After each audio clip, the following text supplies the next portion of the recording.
exemption suspended. What a decision by Health Canada means for Saskatoon Supervised drug consumption site. Calling for accountability, the chief of the Saskatoon Tribal Council weighs in on the FSIN's finances. And will Saskatchewan support a social media ban for kids under 16? This is CTV News with Chantel Saunders. Good evening. Saskatoon's only supervised drug consumption site has been forced to close after Health Canada suspended its exemption to operate. It comes just days after the organization announced a significant funding shortfall. CTV's Stacey Hine has the latest. Prairie Harm Reduction says Health Canada suspended its exemption to operate last Thursday. The exemption allows supervised consumption sites to operate legally, allowing the possession and use of controlled substances for harm reduction and overdose prevention. In a news release, PHR calls the suspension unfortunate but not unexpected. The suspension comes as the organization faces concerns over the management of its finances. Its executive director was terminated last week, and external experts are reviewing its finances after a significant shortfall was discovered by the board. In a statement, Health Canada confirms it suspended the exemption over recent financial issues and added, quote, "Exemption holders must demonstrate that they have resources available to support the safe and ongoing operation of a supervised consumption site, including adequate funding and organizational capacity." Responding to questions about gaps in services, Mental Health and Addictions Minister Lori Carr says the province is focusing on a recovery-oriented model, and other organizations can help meet the need, including distributing naloxone. I think between all of the locations that we have and the outreach that we have, we should be able to handle that. Carr recently wrote the federal health minister, asking that PHR's exemption not be renewed when it expires at the end of March. The letter, obtained by CTV News, also says the province is considering legislation to restrict where sites can operate, citing safety concerns from business associations. The Riversdale Business Improvement District says it backs the province's position. People do have security and safety concerns. Just the behavior that develops when a person's using is very erratic behavior, and you just don't know what's going to happen.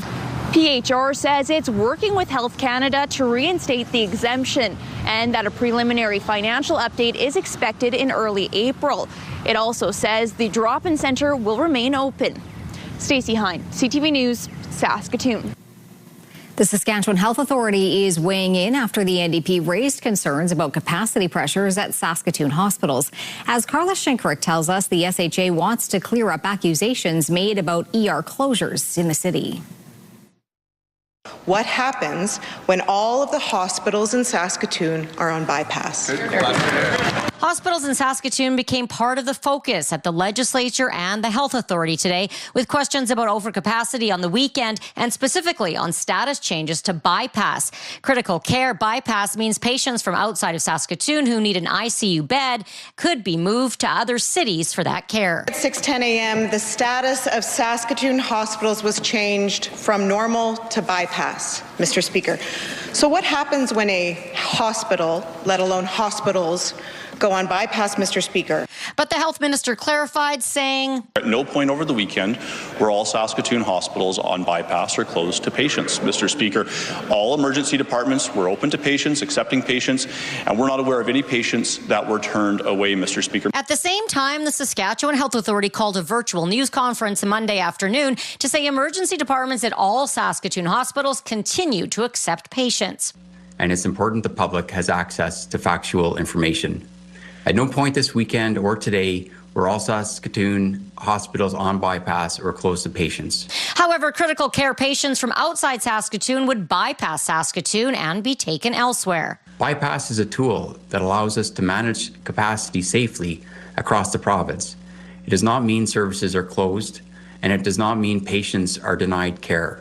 It's just disappointing to see information, I would say, misinterpreted like that, really, and in a way that, unfortunately, I think affects patients' trust in the system, and I don't think that's a good thing. The SHA says it's monitoring the situation. Carla Shinkrick, CTV News, Saskatoon. The Saskatoon Tribal Council is calling for accountability from the Federation of Sovereign Indigenous Nations. It comes in the wake of a financial audit and the federal government demanding nearly $29 million be paid back. Keenan Sorakon on what the STC says is needed if the FSIN wants to have a future. I've never, ever seen it this bad. Questions are piling up from Saskatchewan chiefs about a federal audit calling for nearly $29 million to be repaid. They say it's time for reform and for the FSIN to answer to its people. FSIN is not a government. When the chief and the vice chiefs are reporting to the board, which is themselves. So basically it's police investigating police, which we all say is a problem. Arcand laid out how FSIN represents 74 First Nations in Saskatchewan, and they're the governments. However, he believes the FSIN executive is acting more in its self-interest instead of other First Nations. Arcand serves on the FSIN Treasury Board, but he has not seen any details of FSIN spending, and the board was not involved in the process when the FSIN says it went through hundreds of lines of the audit. Arcand says no meeting has been called in the wake of the audit scandal. The First Nations of Saskatchewan should not pay for this at all, but they are going to pay for it because our people are not going to get the services from this organization. Wapas and Arcand are concerned about the FSIN's reputation and future moving forward. Wapas says Thunderchild is distancing itself financially from the FSIN. We're trying to protect the institution, while perhaps others are trying to protect the individual. Or individuals. As these chiefs call for accountability, Rob Louie, the man who leaked details online, made it to Saskatoon Monday and handed over his documents to Saskatoon police. The FSIN says expenses are not approved by the executive but by management, Treasury Board, and the Financial Audit Committee. The organization says comments made by Arcand have the potential to impact relationships with partners and funders. Chiefs are set to gather for an assembly in North Battleford in 2 weeks, and Arcand is hoping this audit will be the only agenda item. Keenan Sorakon, CTV News, Saskatoon. The Minister of Advanced Education is defending his rental history after the details of his constituency office were called into question. Hallie Mandrick has the details. This office has become a point of controversy among Saskatchewan's elected officials. Since 2010, the building has been a taxpayer-funded constituency office for Ken Cheveldayoff, the Minister of Advanced Education. A lawyer approached me about sharing the office. I contacted the Ledge Assembly. I said we're going to split things 50-50. It's going to be a split lease. And later on, they said that subleases weren't allowed. I said, well, mine's not really a sublease. They're not subbing from me. They're splitting it. It was previously shared with a law firm which had a history of donating to the Saskatchewan Party. At the time of entering into what Cheveldayoff described as a split lease, there were no legislative rules against subletting or renting out constituency offices. This changed in 2016 when an update to the rules banned agreements of the sort. A recently published CBC article alleges that Cheveldayoff improperly subletted the space to the law firm after receiving a warning from the Speaker of the House in 2024. Cheveldayoff was warned multiple times that he was indeed in breach of the rules, but continued nonetheless. Bottom line is this: Saskatchewan people expect their elected officials not only to have rules, but to follow those rules. Cheveldayoff argues this is not the case. He says, at the advice of the Speaker, he entered into a new lease agreement in 2024, which corresponded with the closure of the law office in November of 2024, going on to say that these financial records are all publicly available. Every month, half the bills were paid by myself and half by the other party. And again, every month I thought that it was a good deal for taxpayers. Cheveldayoff added that he plans to find a new office in the near future, citing that since becoming the sole occupant of the building, it's more space than what's necessary.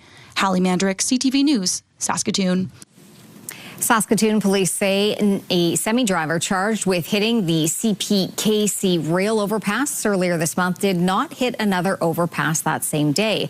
On March 22nd, the city of Saskatoon received information that the McKercher Drive overpass over College Drive was struck. City engineers confirmed the structure was damaged.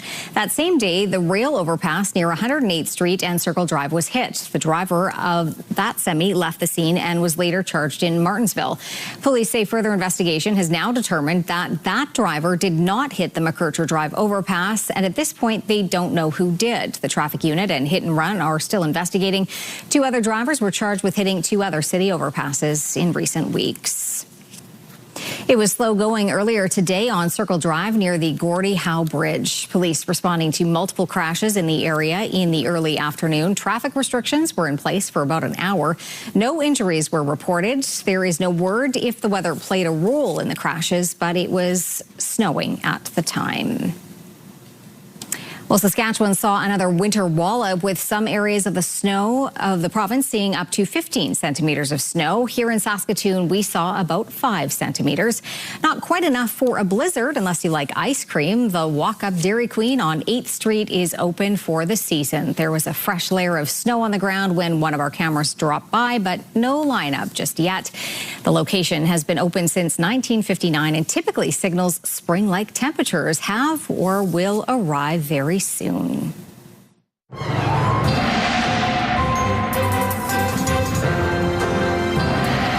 I think they're onto something, Jeff. They know something we don't. Well, I think they know that the warmer weather is on its way, and it really is. Today we're, wrapping up with some snow, but then as we make our way into the coming days, a high-pressure area is going to build in. We're going to start to see a little bit of clearing, but more importantly, temperatures are going to be on the rise. Will they be back to seasonal? Hold on there, folks. But it will be on the plus side of the thermometer, and we'll talk about those details later on.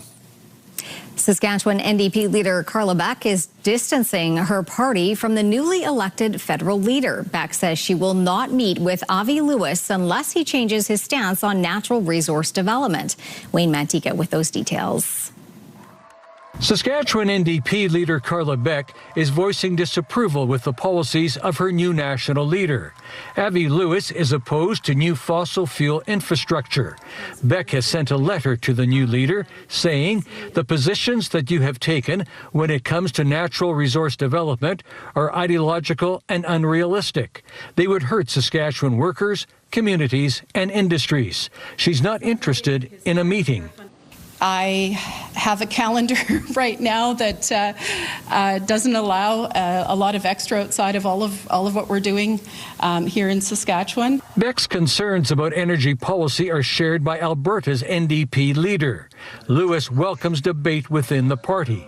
We don't have to agree on every little thing in order to do big things together. So I can't wait to do big things on housing, on health care, and on the cost of living. While Beck is distancing herself from the National Party, her political opponents in Saskatchewan are attempting to draw a link. With respect to Saskatchewan people being ready for change, they should know what that change might look like, Mr. Speaker. That change would include shutting down the energy and natural resource industry, Mr. Speaker. Beck is attempting to change the channel. I sent a letter. I think folks have seen it. I was pretty clear in that letter. It says everything that I want to say on the matter. NDP leader Carla Beck had no opinion on whether provincial New Democrats should break away from the national organization. She says that would be a decision for the party membership to make. Wayne Mantika, CTV News, Regina. Saskatchewan's health minister credits the new Regina Breast Health Centre as a key factor in a reduction in wait times for breast cancer diagnostics. It's been highly successful. That in combination of recruiting a couple breast radiologists specifically here to the city of Regina, we've brought the biopsy wait times down 87% in the last year. That's really good for the women of Regina and southern Saskatchewan. The government is also extending a deal sending some patients to receive diagnostics at a private Calgary clinic. Another factor he feels is lowering wait times. Cockrell said the province will reevaluate the deal again before it expires in March of 2027. But the government wants to provide as many options as possible as Saskatchewan continues building up its capacity. Australia has banned all social media for kids under 16, with several other countries looking at following suit. As Sierra D'Souza Butts tells us, Premier Scott Moe wants to know what Saskatchewan thinks about a possible ban. How often are Regina teenagers using social media? Every day. Quite often, actually. I like to use Pinterest, TikTok. With Premier Scott Moe suggesting Canada should be considering options to limit social media use by minors, some teens are in support. I think kids under 16 should just, be kids and not be on social media all the time because it can be very dangerous. According to a recent Angus Reid poll, 75% of Canadians would support a full ban on social media for those under the age of 16. That under 16 ban is popular, regardless of whether you've got a teenager at home. The survey also found the majority of Canadian respondents share concerns over children's potential exposure to misinformation, cyberbullying, explicit content, addiction, and negative mental health impacts. When we asked the question about what should be banned, which platforms should be banned, of course, some people said all of them, but the ones at the top of those lists were, it was TikTok, it was Instagram. In an update posted to social media Monday morning, Mo cited the survey's results, saying the government will be asking Saskatchewan people for their views on the matter in the coming weeks. People across the province on, what space should the government enter into, whether it's representing their views within a potential federal government initiative in this space, or whether it's something that we should look at more at a provincial level. The survey also raised the question about who should be responsible for managing the social media use of teens, with more than 72% of Canadians agreeing it should be parents and not the government. Sierra D'Souza Butts, CTV News, Regina. Saskatchewan's new agreement with the federal government for $10 a day childcare comes into effect on Wednesday. But as Donovan Mace tells us, some daycare centres are raising concerns, saying they still don't know what it entails and what it means for them. As a mother, Bailey Fleck says the $10 a day childcare agreement has been game-changing. But as the operator of a daycare in Beanfate, it's left her high and dry. We did not expect to be in the financial position that we're in now. She was quick to sign up when the agreement was created in 2021. When we initially signed on, fees were way lower, prices in everything in the economy was lower. So it's really kind of caught up with us now because we haven't been able to increase our fees. Now, the province signed a new deal with Ottawa in November to keep childcare at $10 a day. It also increases the age eligibility from 5 to 6 years old and provides $1.6 billion in subsidies to Saskatchewan daycares, with base funding for programs increasing 3% each year, starting in 2027.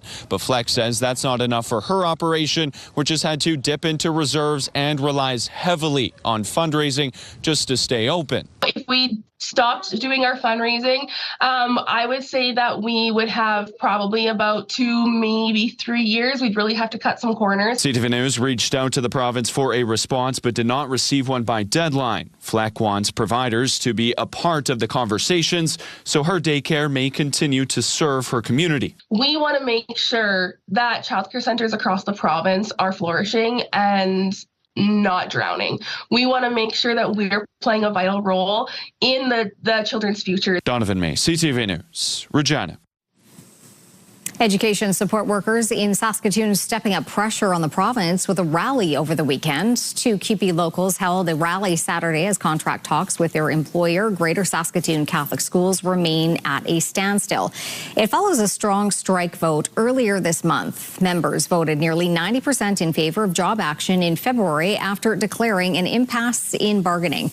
The weekend rally included a march throughout the downtown. Organizers say the goal is to build momentum toward a fair agreement that reflects the essential work support staff do in schools and address rising living costs. Support workers make the school. The support workers help the teachers, but they also are there to support all the students of all the schools. And without us, we need to be there. We care about our kids and we care about our schools and we also care about our students. And we want to be there. Greater Saskatoon Catholic Schools told CTV News it respects the collective bargaining process and will continue to work with QP toward agreements that both enhance overall compensation for staff and are fiscally responsible for it as a publicly funded organization. Still to come, the CEO of Air Canada calls it a career. Also, the hurdles ahead for the NDP now that it has a new leader.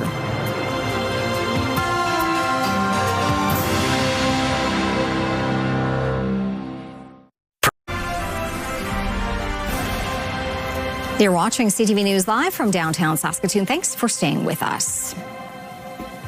We heard earlier from Saskatchewan's NDP leader about her new counterpart. We also heard from Avi Lewis after capturing 56% of the vote. Michael Couture on the major hurdles ahead for the leader whose party was decimated in the last election and whose policies are unpopular with his provincial counterparts. Our leader, Avi Lewis. We're missing the roaring crowd today, Leah. Yes. The day after a win can feel underwhelming, but Avi Lewis acknowledges one of the first tasks is to unite the party. We don't have to agree on every little thing in order to do big things together. So I can't wait to do big things on housing, on health care, and on the cost of living. Moments after Lewis was announced as the new federal leader, NDP leaders in Alberta and Saskatchewan issued statements saying Lewis's views run contrary to the party's working class roots. Lewis says his door is open to a meeting, but Carla Beck may not be willing to do that. I have a calendar right now that doesn't allow a lot of extra outside of all of what we're doing here in Saskatchewan. Naheed Nenshi remained open to a meeting, even though Lewis wants to stop oil and gas development, while Nenshi wants to increase it. Oh, I'm happy to meet with him. I mean, look, my whole thing is I can work with anybody. It's not ideal. Disagreements within a party aren't new, but the former national director of the NDP believes it's up to Lewis to start the bridge building. You have to bring them on side because you cannot fight with them, and you don't want to fight with them because you actually want to have these NDP leaders become premiers. Without a by-election in the offing, Lewis plans to lead the party from outside Parliament and continue fundraising for the NDP. When the caucus and I feel that the party is at a point where I'm needed in the House of Commons, I will look for the first available winnable seat, and that moment is not now. Finding a winnable seat is key. Lewis ran in BC in the last 2 federal elections, but he came in third both times. Mike Lecouteur, CTV News, Ottawa. Air Canada says its CEO will be retiring later this year after nearly 2 decades with the airline. As CTV's Scott Hurst explains, the decision comes at a time the CEO is facing backlash, particularly in the province of Quebec. A shakeup at the top for Canada's largest airline. CEO Michael Rousseau will soon be out of the top job amid controversy over a condolence video almost entirely in English. Air Canada says the process is underway to select Michael Rousseau's successor. He will retire at the end of the 3rd quarter of this year, according to the airline. Rousseau put out the video in the wake of a fatal crash that killed 2 of the airline's pilots. He quickly came under fire for his lack of ability to speak and communicate in French. The nearly 4-minute video containing just 2 words in French. I know this is a very different situation when you're looking at it from outside Quebec. You know, it's sort of like, what's the big deal? Well, the big deal is there's only one airline in Canada subject to the Official Languages Act, and that includes all levels of the company. As part of the statement put out by the airline today, it specifically singled out language, saying, quote, the board will consider a number of performance criteria in assessing candidates, including the ability to communicate in French. Mr. Rousseau has agreed to remain available as needed to ensure a seamless and smooth transition. This is not, however, the first time Rousseau has been criticized for his lack of French, vowing back in 2021 to improve after facing heat for an English speech in Montreal, where the company's headquarters is located. Despite the announcement of his pending departure, Michael Rousseau is still expected to be grilled by MPs in Ottawa over the recent language controversy. He's been summoned and is expected to appear within the next few weeks. Scott Hurst, CTV News, Toronto. In the Middle East, 3 UN peacekeepers from Indonesia have been killed in southern Lebanon in the past 24 hours. The United Nations says attacks on peacekeepers are violations of international humanitarian law and may amount to war crimes. Israel and the Lebanese militant group Hezbollah have been fighting for about a month now. The U.S. and Israel also continue to exchange fire with Iran. Today, Donald Trump threatened widespread destruction of Iran's energy resources and other vital infrastructure if a deal is not reached, quote, shortly. The U.S. president also mentions an Iranian island oil hub that he suggests could be seized by American troops. Tehran has threatened to mine the Persian Gulf if its territory is invaded. Well, the weekend did not see above zero temperatures, but that didn't stop outdoor enthusiasts from saying so long to the season at Optimist Hill. The annual Slush Cup was held at Optimist Hill, drawing dozens of skiers and snowboarders on Saturday as they tried to cross ice-cold water. The event marks the end of the season at the hill. Organizers say this winter saw fewer people because of uncooperative weather during peak holiday times, but the conditions for the Slush Cup were perfect. Participants had to choose whether to stay on the snow or brave the water. They come down the hill and hit the jumps as they come down, whatever they choose to do, and then they try to, the brave ones try to get through the pond dry if they can. This is kind of the end of year fun thing, practice all year, and then today is when I just get to show off my tricks. Officials with Optimist Hill say they will get together in the weeks ahead to discuss ways of attracting more people to the hill next season, despite any challenges Mother Nature has in store.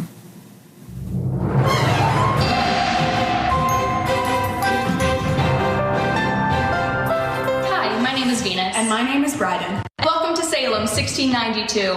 It's not a great time to visit. We hear there might be witches afoot. I have no idea what you're talking about. But if you want to see what all the fuss is about, come on down to Studio 914. That's La Troupe du Jour from April 2nd to April 5th to see witches in Salem. You can get your tickets at luminairetheatreworks.ca. And Jeff, even though you can predict the weather, we won't accuse you of being a witch. What's it going to be like?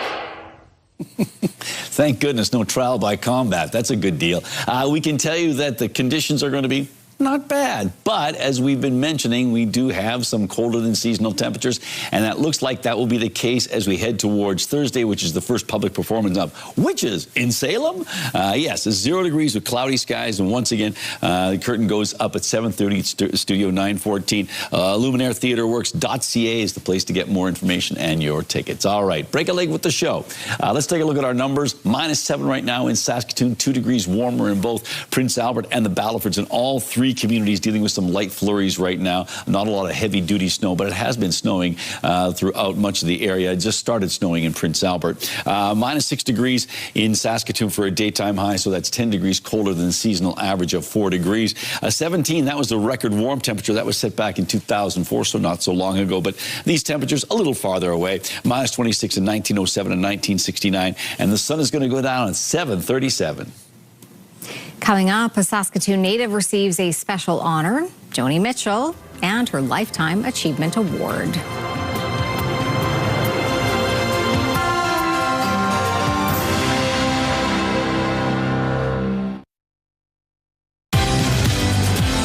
The Saskatchewan NDP are distancing themselves from their federal counterparts. Tuesday on Your Morning, we're gathering more reaction to the new federal leader and how his views differ from the provincial party. All right, welcome back. Taking a look through the live lens of Skycam. And yes, there's some light flurries in Saskatoon, so the snow continues to fall. And when it all is said and done, I'm guessing around 5 centimeters of snow, maybe a little more, but maybe not, you know, it's still.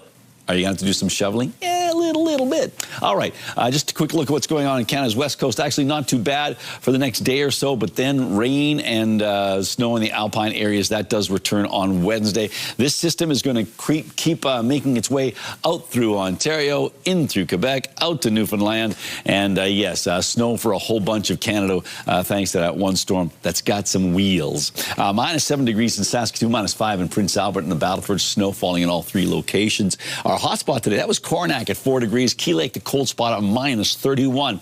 Around the province we go, and currently it is -5 degrees in Lloydminster, Regina, and Estevan, -6 in both Swift Current and Yorkton. Into central Saskatchewan and parts of the northern grain belt, not much of a range of temperatures here, just 4 degrees from -3 degrees in Waskesiu down to -7 in a bunch of communities. So basically, most places are sort of around that -5 or -6 degree mark. And making our way up north, not much variation here either. Temperatures don't drop off big time. In fact, it's relatively mild in Buffalo Narrows and Sandy Bay Island Falls, where it's -3. And down south, any plus temperatures? Well, not on this part of our map. -4 degrees in a few places places, Leader and Maple Creek in particular, -5 in Carlisle and Weyburn, -3 in Assiniboia and Coronach, and -6 in Melville and Broadview and Indian Head and East End and Outlook. So there you go. Here's our futurecast. The computer modeling indicating that the snow is going to continue to push off to the east. There you can see that bullseye on that low in Saskatchewan sliding over through Manitoba. And in behind the high pressure area is going to build in. It was not going to be big time sunshine, but the good news is that high moves in. We are going to see a jump up in temperatures. Now, is it going to be a big jump up to seasonal values? No, but things will be warming up. Along to the plus side for some locations, that includes La Ronge and Buffalo Narrows. Buffalo Narrows, there's a little disturbance that might come in tomorrow and bring a little flurry activity just below the freezing mark in Stony Rapids and Key Lake. Temperatures similar in west central Saskatchewan, in and around the 0 degree mark with mainly cloudy skies. Not much difference in the southwest, although Maple Creek is expected to hit 4 degrees. Into the southeast, temperatures of around -2 degrees for southeastern Saskatchewan, and you can see mainly cloudy skies prevail and mainly cloudy conditions for east central Saskatchewan. -3 in Melfort, -4 in Watrous and Humboldt for daytime highs at the freezing mark for Hudson Bay. The Battleford's dropping off to -13 tonight. Tomorrow's high is 0 degrees. We'll see the snow taper off tonight, and then tomorrow mainly cloudy skies and that 0 degree temperature. As I mentioned, temperatures change a little bit, but don't really jump away from that 0 degree mark much on Wednesday and Thursday. But Good Friday, 3 degrees, 6 on Saturday, and Easter Sunday, 3 degrees, and the same for Monday. For Prince Albert, we've got ourselves an overnight temperature of -14 with a little bit of flurry activity tapering off. Mainly cloudy skies on Tuesday. On Wednesday, 1 degree. 2 on Thursday and Friday. Saturday and Sunday, 3 degrees, and 1 on Monday. And Saskatoon's overnight temperature dropping down to -15 with the snow tapering off. The winds back off as well. The winds pick up a little bit tomorrow. It's a southerly wind, but it doesn't really warm things up. -3 for a high, and that is certainly below seasonal, but back at 0 or warmer for the next 6 days thereafter. Saturday, 5 degrees, Easter Sunday, 3, and on Monday, 1 week from today, 2 degrees.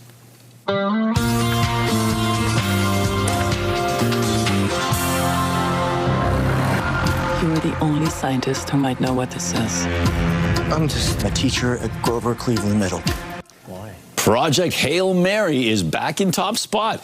The sci-fi film starring Ryan Gosling brought in another $54.5 million U.S. across North America in its second weekend of release. It's the top-grossing Hollywood film of the year so far. Disney's Pixar animated movie Hoppers was in second with $12.2 million in ticket sales, and the action comedy horror movie They Will Kill You debuted in third with $5 million.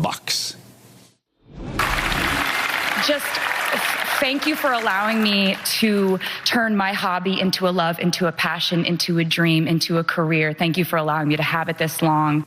She stopped short of saying into an empire. There were some big wins for Taylor Swift at last week's iHeartRadio Music Awards. Swift took home 7 trophies, including Artist and Album of the Year, fueled by the response to 2025's Life of a Showgirl. She's now claimed a total of 41 iHeartRadio Music Award wins over the span of her career. A C-3PO light-up head from Star Wars has fetched more than $1 million at auction.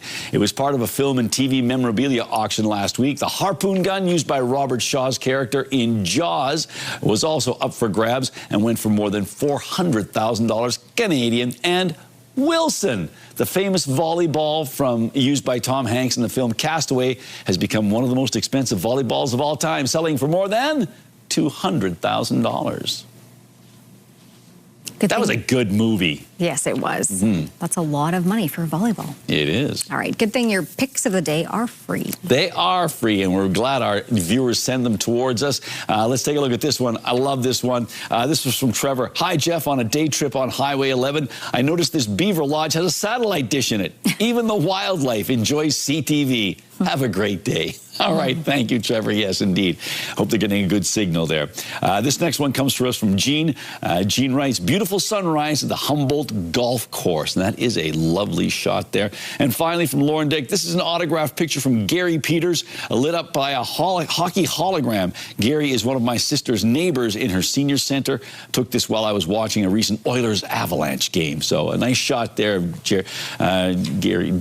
Gary in his Bruins outfit there, his uniform. So thank you, Lauren, for sharing that image with us. And if you'd like to share an image with us, you can go send it to cfqcnews@ctv.ca. And please put pick of the day in the subject line, or you can scan the QR code to get more information.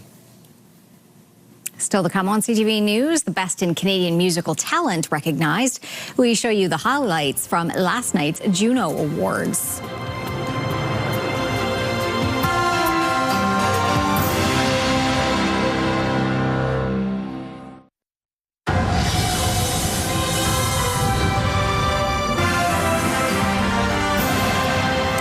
Some of the biggest names in Canadian music were celebrated last night at the Junos. Calgary's Tate McRae won 6 Juno Awards last night, but she and multiple nominee Justin Bieber did not attend.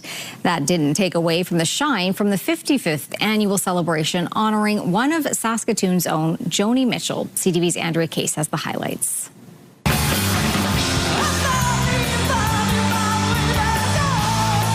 It's been a while, but legendary rock band Rush found its way back home. Back on stage playing the first song of their self-titled first album released this month, 52 years ago. With new drummer Germany's Annika Nilles replacing the original man behind the kit, the late Neil Peart. The 55th annual Juno Awards celebrating the best in Canadian music spanned from the past to the present. Performing and winning on stage at Hamilton's TD Coliseum, Toronto's The Beaches won Best Group for the 3rd year in a row. In the crowd, Toronto's Mustafa presented his friend and collaborator, Oshawa's Daniel Caesar, the International Achievement Award. He also took home contemporary R&B record called Son of Spurgey. I want to say thank you to my dad. This is Spurgey right here. It's nice to know I got options. BC's Cameron Whitcomb took home the Breakthrough Artist and Country Album of the Year. It literally had him jumping for joy. Being a woman in the music industry in any era is something that I have to tip my hat to. The men in this business do not make it any easier. Drake made this video appearance in honor of his friend, Canadian Music Hall of Fame inductee, Nelly Furtado. Canadian dream. Please believe it too. Prime Minister Mark Carney was on hand to bestow the Lifetime Achievement Award to 82-year-old Joni Mitchell. I want to thank the Junos for this great honor. I really appreciate it. I'm so glad to be back in Canada. There was a time Mitchell thought she wouldn't sing again, but she has, and she did. Andrea Case, CTV News. We love you, John. When we come back, people get a sprinkle of spring indoors, and later a giant way to celebrate Easter.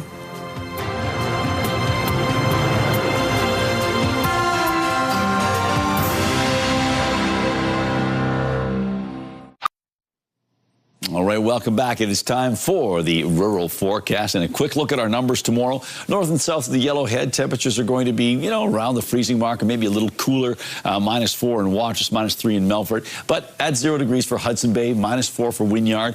And looks like mainly cloudy skies. We are, for the most part, done with the snow for a while. And in southern Saskatchewan, cloudy or mainly cloudy skies. And as you can see, temperatures a little warmer towards the west, 4 in Maple Creek, but -4 in Broadview. Let's take a closer look at Springside, and Springside is expecting mainly cloudy skies tomorrow, -3 degrees, so temperatures certainly below seasonal in Springside. And the winds shift around a little bit out of the west at 10 and the shifting around to southwesterly winds at 15 clicks. So that's how things are shaping up in Springside, where internet plans of up to 1 gig are available from SaskTel.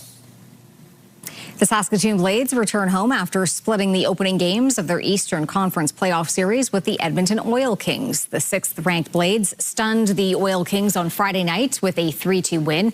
Hayden Harsani scored the game-winning goal, while Tyler Parr had a goal and an assist. On Sunday, the Blades scored first, but the Oil Kings scored last as they won 4-3 in overtime. Coming back to SaskTel Centre for the next 2 games, the Blades say it's the physical play from some smaller players giving the team a chance. A big part of it is all 20 guys doing it, not relying on a few guys to, kind of pull the rope that way, which is something that we've done so far. Everyone's going right now. We're getting hits from Hars and Coop and Clark and guys that, it's not easy for them to do it, but they're doing it right now. And it's not easy, but they're buckling up and doing it. So that's big piece for us right now, especially with how much skill is over on that Edmonton team, is we got to make it hard on them. So. Game 3 is tomorrow night at 7 at Saskatoon Centre.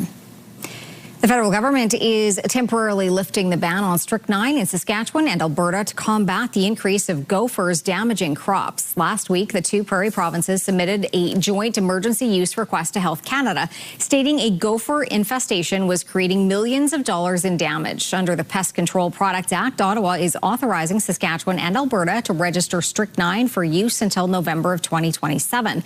The federal government points to the ongoing challenges for farmers, including market uncertainty, trade barriers, and the changing climate in making this decision. People turned to the indoors to get their first true taste of spring over the weekend. Prairieland Park was again host to the 34th year of Gardenscape. Visitors got a chance to check out various plants, outdoor decor, landscaping products, and more. They could also take part in some hands-on educational experiences. One organizer says the show saw a significant bump in attendance compared to previous years. A little more than a year after shutting down, PV Mart has reopened its first Saskatchewan location. The doors to Yorkton's PV Mart are now open. The farm and ranch supply chain closed all of its 90 stores, 13 in Saskatchewan, in January of 2025. In April of last year, an investment group bought the rights to PV Mart and announced it would reopen a few stores to reestablish its Western Canadian presence. The store had its soft launch last Thursday and is planning a grand opening on April 9th. The second Saskatchewan location is expected to open soon in Assiniboia.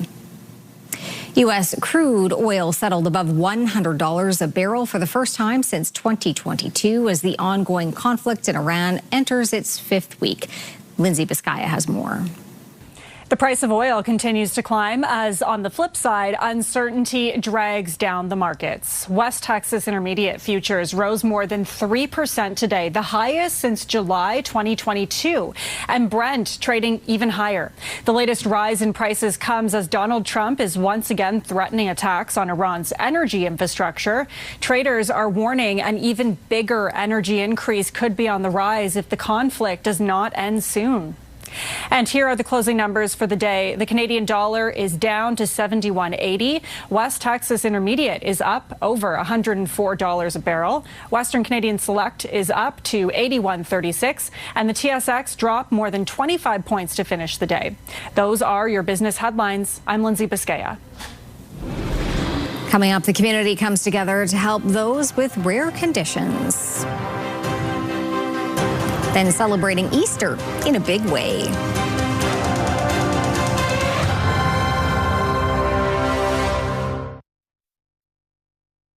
Select Hair Services brought to you by Sage, the beauty bar. Get comfortable and settle in with these top shows all right here tonight on CTV. Well, people gathered over the weekend to support those living with rare conditions. TCU played host to Pure Imagination in support of the MEF2C Family Foundation. It was started by Chris Kinitsky and Aaron Kinderchuk, whose son Sam is affected by a rare genetic disorder that affects his mobility and speech. Jeff, you're on hand to MC the event. The money raised will not only help Sam in finding better treatment and care, it will also help other families affected by this rare disease. It looked like a fun night. It was a fun evening, and it was a learning experience, I think, for a lot of the people in the audience, myself included, and very moving at times. So, awesome. Yeah, it was a good evening. All right. Well, a popular Easter treat has been supersized in the UK for this year's celebrations. This is the world's largest mini egg, 3 feet tall, about 120 pounds. It took 2 days to make and is filled with milk chocolate with a crispy exterior. Of course, the egg was created just for Easter to entertain visitors to the Cadbury World theme park in Birmingham, England. The company's regular mini eggs, as you can see there, are only available around this time. They are so good. They're addictive. They are very good, yes. Would the person eating that have to share? They're so good. I don't know. It'd be hard to share. But that, they got their own theme park. Yeah, that would be super fun to visit. Exactly. Forget you, Willy Wonka. Cadbury's got their own theme park. And a giant egg. Quick look at what we've got coming your way tomorrow. Tomorrow morning, we've got minus 11 degrees at 9 a.m. At noon, it's minus 8. Mid-afternoon, minus 4 degrees, maybe minus 3 for a high. So another coolish day in store. Thanks for watching. Have a great night.